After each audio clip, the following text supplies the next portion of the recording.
adorable visit lasting about an hour, alternating between explanations of Magellan's voyage and various aquariums with well-identified species. One of the windows even overlooks a marine biologist actually working in their laboratory. The information is presented in the form of posters, videos, projections, a model with sand, and skeletons with identified bones, making the whole thing pleasantly educational for young people.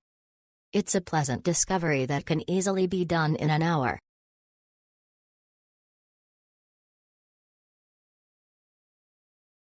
Discover the rich aquatic tapestry at Seville Aquarium, featuring over 400 water species in 35 aquariums.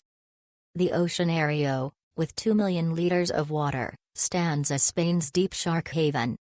Toca Toca offers hands-on encounters with sea cucumbers and starfish, while Los Bebes del Acuario showcases mermaids' purses.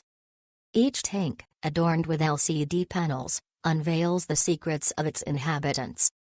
The main tank, hosting 2 female sharks, provides a unique view through a tunnel and windows at various levels. Coral reef tanks boast colorful tropical fish, including pufferfish and pipefish. Reptiles, such as tortoises and sea turtles, add to the spectacle, alongside squid, giant octopuses, and spider crabs. Enhance the experience with fish-themed toys from the shop and a refreshing break at the on-site café.